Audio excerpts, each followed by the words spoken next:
Srimad Bhagavatam, translated with commentaries by His Divine Grace A.C. Bhaktivedanta Swami Prabhupada.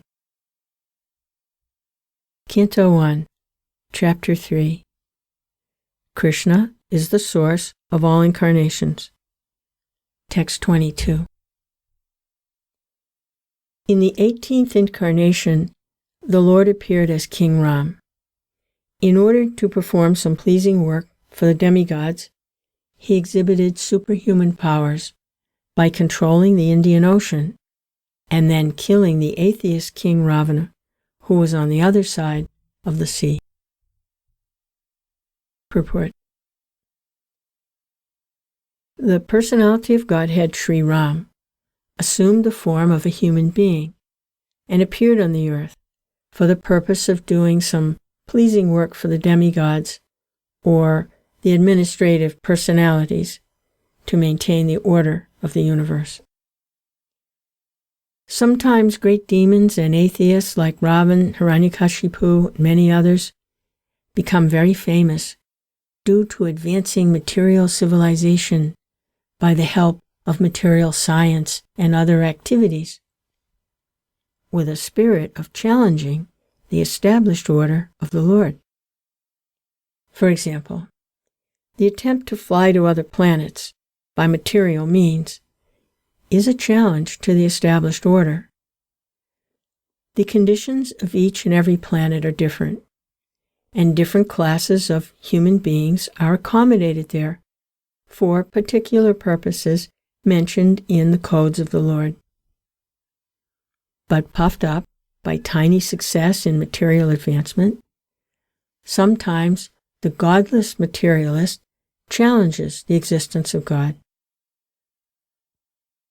Ravana was one of them, and he wanted to deport ordinary men to the planets of Indra, heaven, by material means, without consideration of the necessary qualifications. He wanted a staircase to be built up directly reaching the heavenly planet, so that people might not be required to undergo the routine of pious work necessary to enter that planet. He also wanted to perform other acts against the established rule of the Lord. He even challenged the authority of Sri Ram, personality of Godhead, and kidnapped his wife Sita. Of course, Lord Ram came to chastise this atheist, answering the prayer and desire of the demigods. He therefore took up the challenge of Ravan, and the complete activity is the subject matter of the Ramayana. Because Lord Ramachandra was the personality of Godhead, he exhibited superhuman activities which no human being, including the materially advanced Ravan, could perform. Lord Ramachandra prepared a royal road on the Indian Ocean with stones that floated on the water. The modern scientists have done research in the area of weightlessness, but it is not possible to bring in weightlessness anywhere and everywhere. But because weightlessness is the creation of the Lord, by which he can make the gigantic planets fly and float in the air, he made the stones, even within this earth, to be weightless, and prepared a stone bridge on the sea without any supporting pillar. That is the display of the power of God. Text 23. In the 19th and 20th incarnations, the Lord advented himself as Lord Balaram and Lord Krishna in the family of Vrishni, the Yadu dynasty, and by so doing, he removed the burden of the world. Purport. The specific mention of the word Bhagavan in this text indicates that Balaram and Krishna are the original forms of the Lord. This will be further explained later. Lord Krishna is not an incarnation of the Purusha, as we learned from the beginning of this chapter. He is directly the original personality of Godhead, and Balaram is the first plenary manifestation of the Lord. From Baladev, the first phalanx of plenary expansions, Vasudev, Sankarshan, Aniruddha, and Pradyumna expands. Lord Sri Krishna is Vasudev, and Baladev is Sankarshan. Text 24. Then, in the beginning of Kali Yuga, the Lord will appear as Lord Buddha, the son of Anjana, in the province of Gaya, just for the purpose of deluding those who are envious of the faithful theist. Purport. Lord Buddha, a powerful incarnation of the personality of Godhead, appeared in the province of Gaya, Bihar, as the son of Anjana, and he preached his own conception of nonviolence and deprecated even the animal sacrifices sanctioned in the Vedas. At the time when Lord Buddha appeared, the people in general were atheistic and preferred animal flesh to anything else.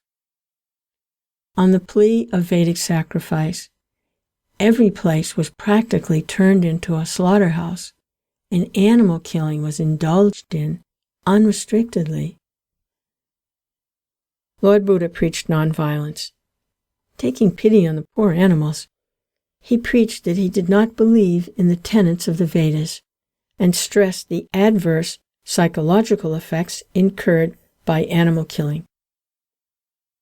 Less intelligent men of the age of Kali, who had no faith in God, followed his principle, and for the time being they were trained in moral discipline and nonviolence, the preliminary steps for proceeding further on the path of God realization. He deluded the atheists because such atheists who followed his principles did not believe in God, but they kept their absolute faith in Lord Buddha, who himself was the incarnation of God. Thus, the faithless people were made to believe in God in the form of Lord Buddha. That was the mercy of Lord Buddha. He made the faithless faithful to him.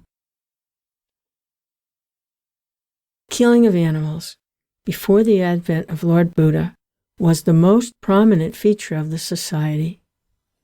They claimed that these were Vedic sacrifices. When the Vedas are not accepted through the authoritative disciplic succession, the casual reader of the Vedas are misled by the flowery language of that system of knowledge. In the Bhagavad Gita, a comment has been made on such foolish scholars.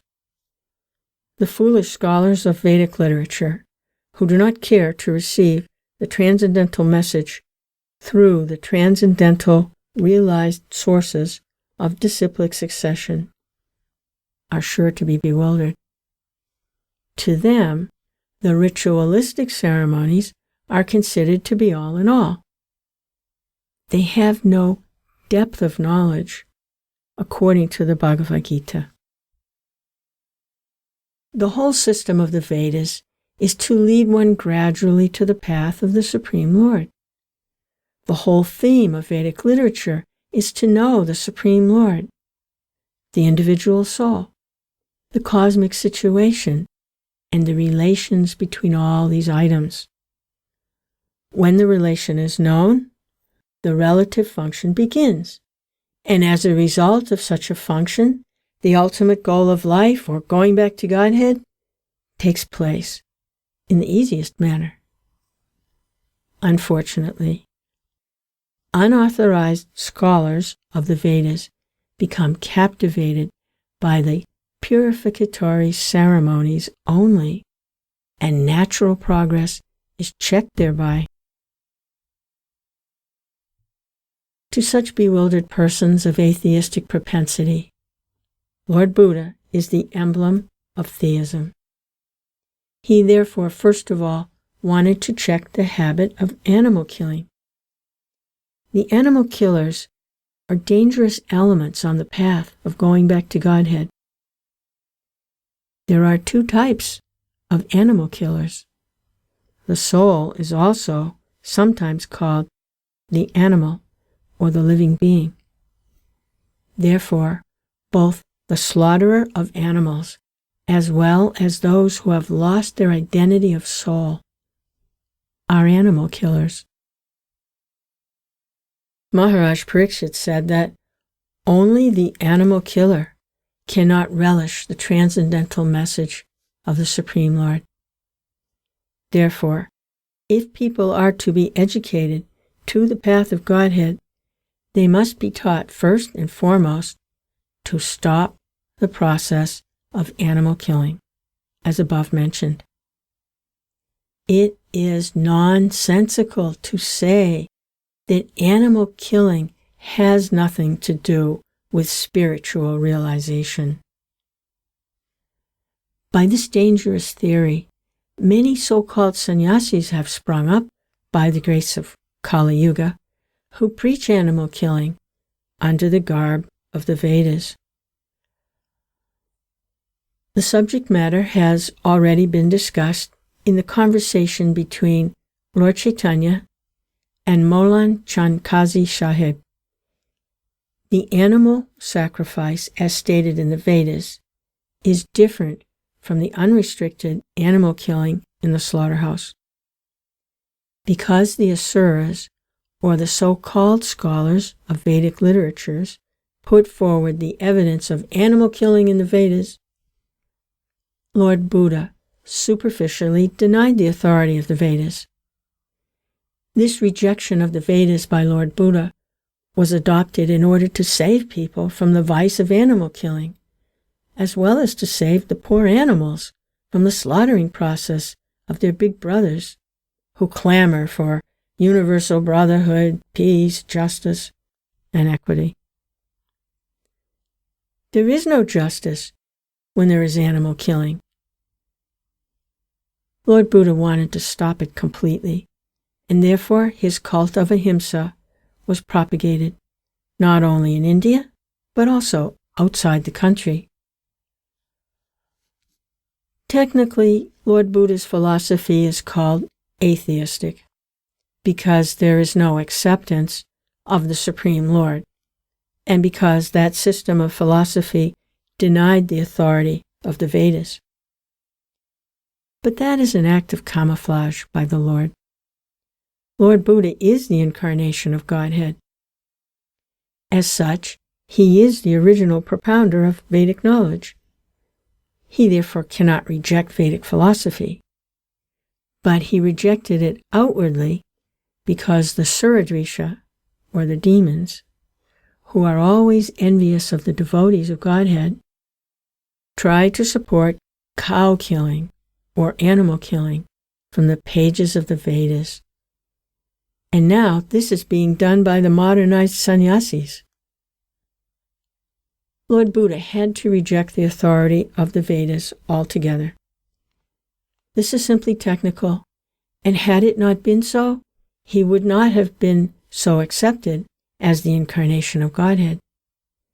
Neither would he have been worshipped in the transcendental songs of the poet Jayadev, who is a Vaishnava Acharya. He preached the preliminary principles of the Vedas in a manner suitable for the time being, and so also did Acharya Shankaracharya, to establish the authority of the Vedas. Therefore, both Lord Buddha and Acharya Shankar paved the path of theism, and Vaishnava Acharyas, specifically Lord Sri Chaitanya Mahaprabhu, led the people on the path towards a realization of going back to Godhead. We are glad that people are taking interest in the nonviolent movement of Lord Buddha. But will they take the matter very seriously and close the animal slaughterhouses altogether? If not, there is no meaning to the ahimsa cult. Srimad Bhagavatam was composed just prior to the beginning of the age of Kali, about 5,000 years ago. And Lord Buddha appeared about 2,600 years ago. Therefore, in the Srimad Bhagavatam, Lord Buddha is foretold. Such is the authority of this clear scripture. There are many such prophecies, and they are being fulfilled, one after another. They will indicate the positive standing of Srimad Bhagavatam, which is without trace of mistake, illusion, cheating, and imperfection, which are the 4 flaws of all conditioned souls. The liberated souls are above these flaws. Therefore, they can see and foretell things which are to take place on distant future dates.